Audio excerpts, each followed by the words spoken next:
kaget seputar informasi Puskesmas Kalibagor terupdate. Ya, pada hari ini kita akan berbincang mengenai demam berdarah. Karena bulan-bulan ini sudah akan memasuki musim penghujan, sehingga biasanya kasus demam berdarah akan meningkat. Telah hadir bersama saya narasumber, yaitu petugas epidemiologi dari Puskesmas Kalibagor. Di sini ada Mbak Indri atau Mbak Indriani SKM. Beliau ini merupakan epidemiolog di Puskesmas Kalibagor. Apa kabar Mbak Indri? Baik, alhamdulillah. Hari ini kita akan mengupas tuntas tentang demam berdarah. Baik, kita langsung saja ya Mbak Indri. Boleh. Untuk demam berdarah, sebetulnya apa sih yang dimaksud dengan demam berdarah? Oke. Kalau secara umum ya, maksudnya penyakit demam berdarah itu adalah penyakit yang ditularkan ke manusia melalui gigitan nyamuk. Nah, nyamuknya itu apa sih gitu? Kita tuh sering dengar kan Aedes aegypti. Nah, tapi untuk demam berdarah sendiri itu bukan hanya Aedes aegypti, tapi ada juga Aedes albopictus namanya, kayak gitu. Nah, benar yang tadi katakan Mbak Imas, kalau musim penghujan itu bisa meningkatkan kasus demam berdarah sendiri itu karena dengan adanya musim hujan yang tinggi itu juga akan meningkatkan genangan-genangan air yang ada di sekitar lingkungan, seperti itu. Jadi kalau musim penghujan karena tadi banyak genangan air, di situ akan muncul jentik nyamuk ya. Biasanya nyamuknya berkembang biak sehingga banyak tempat sarang nyamuk seperti itu. Ya, ini kan sudah masuk bulan yang berakhiran dengan ber-ber. Di sini biasanya kasus DB-nya meningkat. Untuk di Kalibagor sampai saat ini bagaimana kondisinya? Kalau sampai saat ini terakhir ya, sampai hari ini itu sudah jumlahnya ada sekitar 18 kasus Mbak. Dalam tahun ini ya, berarti? dalam tahun ini sudah ada 18 kasus. Semoga sih nggak bertambah lagi ya, cukup sampai 18 kalau bisa, jangan ada yang nambah lagi. Padahal ini baru mau memasuki musim hujan ya, benar. tapi kasusnya sudah 18. Cukup banyak ya? Ya lumayan, makanya benar-benar harus menjaga lingkungan sekitar sih gitu. Bukan hanya pada saat musim hujan aja gitu, karena kita nggak pernah tahu kapan ada si jentik nyamuk itu, kayak gitu. Kemudian kalau tadi kan disebabkan oleh gigitan nyamuk. Nah, nyamuknya itu semua nyamuk Aedes aegypti bisa menularkan demam berdarah atau seperti apa? Sebenarnya kalau misalkan nyamuk, nggak semua nyamuk kan, jadi nyamuknya itu penyebabnya sebenarnya bukan nyamuknya atau gigitannya sih. Jadi penyebabnya itu adalah virus dengue-nya sendiri. Jadi nyamuk yang terinfeksi virus dengue ketika menggigit manusia, maka virusnya itu akan masuk ke dalam aliran darah tubuh manusia. Makanya itu yang menyebabkan manusia itu bisa terserang penyakit demam berdarah, seperti itu. Jadi nyamuknya hanya membawa ya. Jadi membawa. di dalam nyamuknya itu yang bisa menularkan demam berdarah itu yang membawa virus dengue atau tulisannya virus dengue ya biasanya. Iya itu. Kemudian untuk demam berdarah ini biasanya gejalanya apa saja ya? Kalau gejala paling umum itu biasanya demam. Nah, demamnya itu sebenarnya naik turun ya. Kadang jadi biasanya itu awal-awal itu dia akan panas, memang lumayan tinggi panasnya. Itu sekitar mungkin bisa juga mencapai 40 derajat Celcius. Iya, nanti sekitar 4 atau 5 hari itu turun. Tapi sebenarnya kalau misalkan demamnya itu turun, itu harus diwaspadain karena itu udah, kalau dalam kesehatan tuh itu udah masuk masa kritis sebenarnya gitu. Jadi itu benar-benar harus diwaspadai. Jadi sebisa mungkin kalau misalkan bapak ibu itu ragu bahwa ini demam biasa atau bukan ya, kayak gitu, mending dibawa ke pelayanan kesehatan terdekat biar bisa dicek lebih lanjut gitu. Kalau misalkan yang memang demamnya biasa kan biasanya cuma dikasih obat biasa gitu, tapi kalau misalkan memang mengarah ke demam berdarah biasanya akan dicek dulu untuk cek lab. Nah, di puskesmas tuh ada kok untuk cek lab. Udah tersedia? Ya, sudah tersedia untuk dicek lab beneran ini virus dengue atau bukan, seperti itu gitu. Jadi diusahakan kalau misalkan memang takut atau khawatir, mending langsung dibawa ke pelayanan kesehatan terdekat sih Mbak. Ya, karena kalau hanya demam itu banyak ya penyakit Ya, yang awalnya benar. infeksi apapun pasti diawali dengan demam ya. Ah. Seperti tipes ya, biasanya kan memang sering susah dibedakan antara tipes dengan demam Demam berdarah. berdarah. Tapi yang membedakan tadi itu kalau demam berdarah hari keempat itu sudah mulai Turun. turun panasnya ya.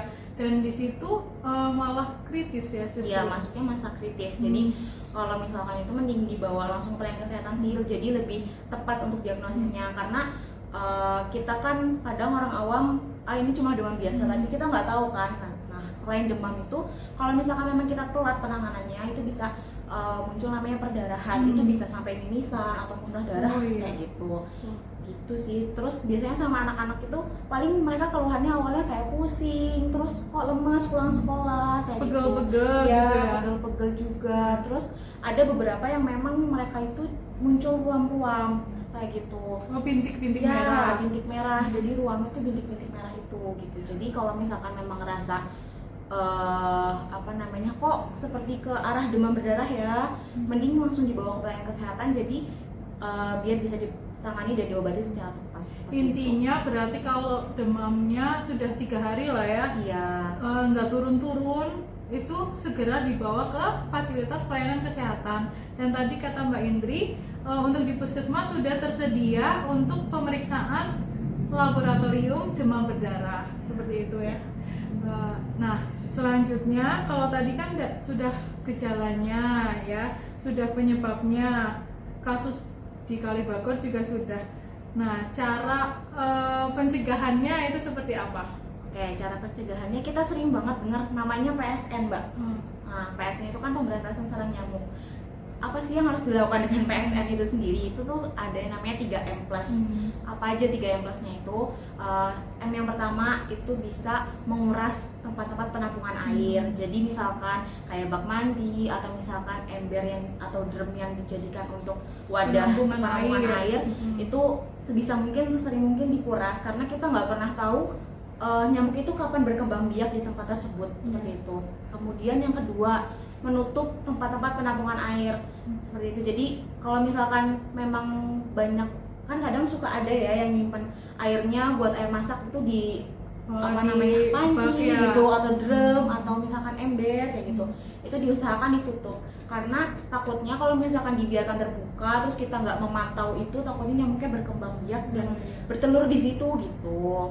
Terus M yang ketiga itu mendaur ulang barang bekas. Jadi kalau misalkan memang di sekitaran rumah ada barang-barang bekas yang tapi masih bisa dipakai, kayak misalkan kaleng bekas atau galon bekas, ya, itu sebenarnya bisa digunakan kembali untuk media pot tanaman, daripada kita beli pot kan mahal gitu. Misalkan itu bisa jadi media tepat itu, kayak gitu. Biasanya juga untuk ban ya. Nah, biasanya itu.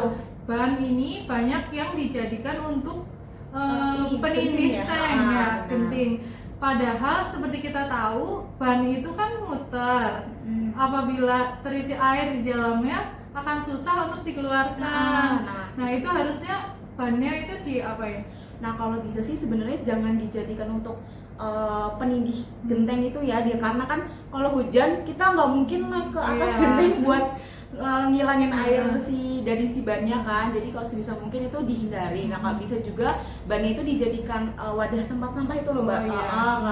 Itu bisa. Atau misalkan mau dijadikan wadah pot juga bisa kalau misalkan. Atau mungkin kalau mau dipakai untuk penindih seng bisa dilubangi ya, atau dibagi dua dulu. Iya, jadinya nggak menampung air hujannya. Tapi lebih baiknya lagi jangan digunakan untuk penindih seng ya, karena memang kita kan nggak bisa ngontrol yang ada di atas rumah. Saat PSN jangan-jangan kita lihat sekelilingnya sudah bersih, tidak ada jentik nyamuk, ternyata malah di atap rumah ya. Iya, benar. Tadi berarti 3M, baru 3M ya.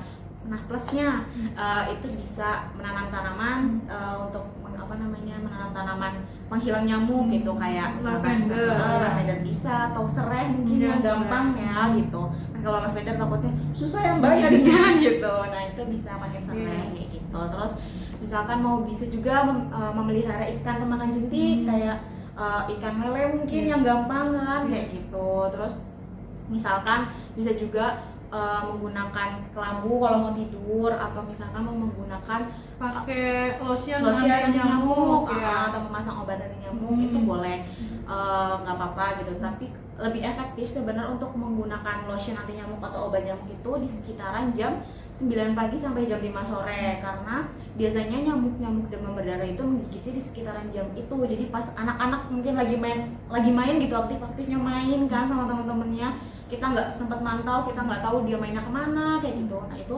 mungkin bisa dicegah dengan cara itu. Nyamuknya terhitungnya pilih-pilih ya, Yeah. jamnya ada jamnya tersendiri. Oh iya, saya pernah dengar juga kalau nyamuknya ini sukanya di tempat-tempat yang bersih Ya, ya. benar, tempat yang Jadi bersih, airnya memang yang tidak kontak dengan tanah ya. Ya benar. Makanya kalau misalkan sebenarnya juga dihindari dihindari banget kalau misalkan kita kadang hujan kan suka menampung tuh pakai ember. Nah nggak apa-apa sih sebenarnya gitu, boleh. Tapi misalkan malam ini hujan, besoknya nggak hujan nih, kita buang aja airnya. Kalau misalkan aduh sayang mbak, ya udah boleh buat siram tanaman kayak gitu. Jangan dibiarkan untuk berhari-hari, karena kadang bisa aja nyamuknya bertelur di situ gitu. Iya, saat PSN memang banyak ditemukan kasusnya itu adalah di tampungan air hujan. Iya, seperti itu. Jadi kemudian oh ya, kalau kita punya toren, kan kita nggak mungkin nguras sering-sering, atau penampungan air yang besar seperti itu. Kira-kira ada nggak sih cara supaya tidak menjadi tempat jentik nyamuk tadi itu? Oke, sebenarnya efektifnya sih dikuras ya. Cuma kan kita nggak bisa tiap minggu atau tiap bulan untuk menguras kan. Nah itu ada caranya, memberikan larvasida atau abate ke tempat penampungan yang memang sulit kita kuras. Jadi itu tuh bentuknya serbuk. Nah untuk memasukkannya itu kayak ditaruh di plastik. Jadi kita modelnya kayak bikin teh celup mbak. Oh iya. Gitu. Kalau misalkan jangan ditabur, tadi modelnya teh celup, dimasukkan ke plastik terus dibolong-bolongin plastiknya, kita gantung pakai tali, kita masukkan ke toren tersebut kayak gitu. Nanti setelah 3 bulan kita angkat. Kalau misalkan memang masih ada, nggak apa-apa dimasukin lagi aja. Tapi kalau misalkan udah habis ya dibuang, diangkat seperti itu. Untuk abatenya itu tadi larvasidanya bisa didapatkan di mana ya? Itu sebenarnya bisa kalau misalkan masyarakat khawatir gitu, itu bisa minta tolong untuk tanya ke bidan desa biar nanti konfirmasi ke puskesmas. Jadi di kita di EPIT itu punya abate, cuma kan kita memang sering suka mendistribusikan ke desa-desa, tapi takutnya ada warga yang memang belum mendapatkan, itu bisa lapor ke bidan desa untuk Bu, saya butuh abate gitu. Yang nggak apa-apa, nanti biar bidan desanya konfirmasi ke puskesmas, jadi bisa kita siapkan. Nah, ya. Tuh, jadi kalau butuh abate bisa tinggal hubungi bidan desa untuk lapor dulu dan ditanyakan apakah di puskesmasnya tersedia. Kalau misalnya tersedia, bisa didapatkan gratis ya? Ya, gratis. Ya. Selanjutnya, oh iya, biasanya kalau ada kasus demam berdarah, pasti kan seringnya diikuti tetangganya demam lagi, dan seringnya warganya itu heboh ya, atau lapor ke sana sini seperti itu. Nah, biasanya pada minta fogging. Sebetulnya fogging itu baik apa tidak? Sebenarnya kita harus lihat situasinya ya. Jadi nggak serta-merta semua kasus demam berdarah itu harus di fogging kayak gitu. Jadi memang untuk fogging sendiri itu ada beberapa persyaratan tertentu, seperti misalkan kalau kejadiannya di satu wilayah itu, atau misalkan di RT tersebut itu udah lumayan banyak gitu, bukan cuma satu aja yang terkena, atau misalkan dalam satu rumah isinya misal 3 orang, 3-3-nya kena. Nah itu bisa kita lakukan untuk ajukan untuk fogging seperti itu. Tapi terlebih dahulu dilakukan penyelidikan epidemiolog dulu. Jadi kita harus telusur dulu nih, bener nggak kalau misalkan demam berdarahnya itu karena di lingkungan rumahnya, seperti itu. Jadi kita cek dulu benar ada jentik nyamuknya enggak. Jadi kalau misalkan memang jentik nyamuknya banyak ditemui di daerah rumah tersebut, itu juga menjadi salah satu persyaratan untuk bisa kita lakukan fogging seperti itu. Jadi kalau misalnya di lingkungan rumah tersebut nggak terlalu banyak jentiknya mbak, terus kemudian yang sakit juga nggak terlalu banyak, itu nggak bisa kita fogging, karena fogging itu hanya membunuh nyamuk dewasa, sementara jentik-jentiknya itu masih ada kayak gitu. Kalau misalkan kita cuma membunuh nyamuk dewasa kemudian jentiknya itu masih ada, dia pasti kan nanti akan bertelur berkembang menjadi nyamuk dewasa lagi kan. Akhirnya muncul nyamuk baru lagi kayak gitu. Nah, ini yang sering dikeluhkan masyarakat. Oh, berarti kalau fogging itu harus nunggu ada yang kasusnya tambah banyak, atau mungkin harus nunggu ada yang mati dulu Mbak gitu. Enggak seperti itu gitu.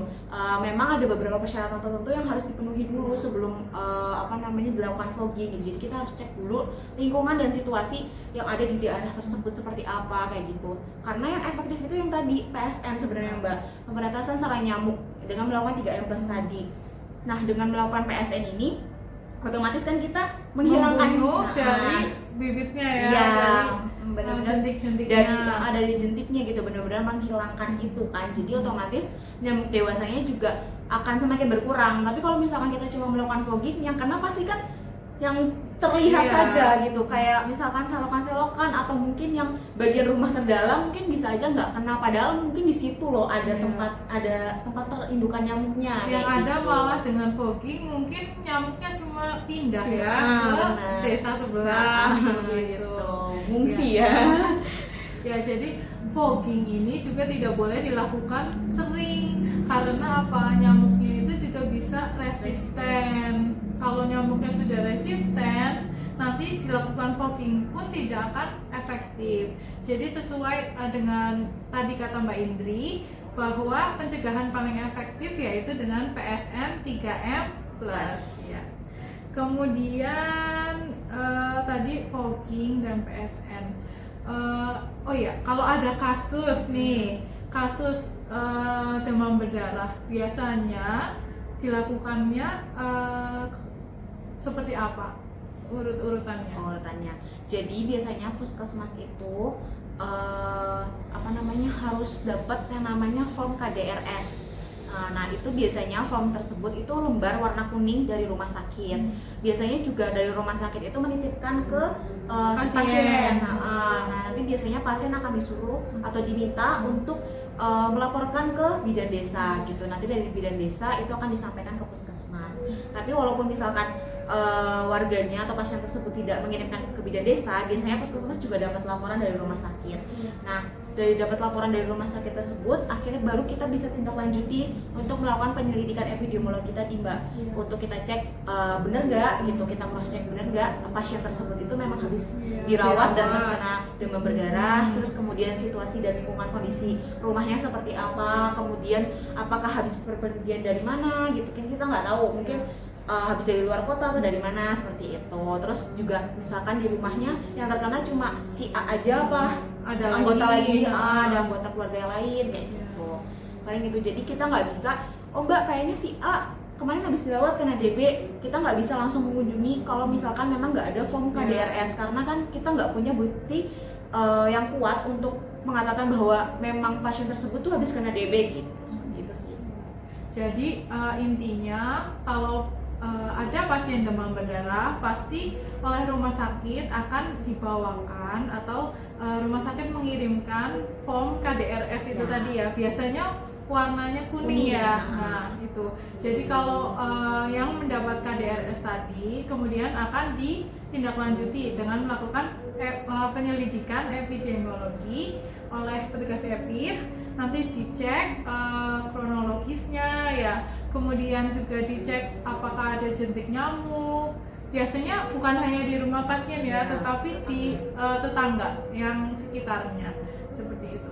Semoga kasus demam berdarah di Puskesmas Kalibagor, khususnya Kecamatan Kalibagor, tidak akan bertambah lagi walaupun memasuki musim penghujan. Mari kita cegah demam berdarah dengan PSN 3M+, yaitu menguras tempat penampungan air, menutup tempat-tempat penampungan air, kemudian mendaur ulang barang-barang bekas, dan plus mencegah gigitan nyamuk. Terima kasih kepada Mbak Indri yang telah hadir bersama saya pada hari ini. Bahasannya sangat menarik ya. Jadi kita semua paham apa itu demam berdarah, penyebabnya, pencegahannya, dan gejalanya seperti apa. Terima kasih, sampai bertemu di podcast selanjutnya.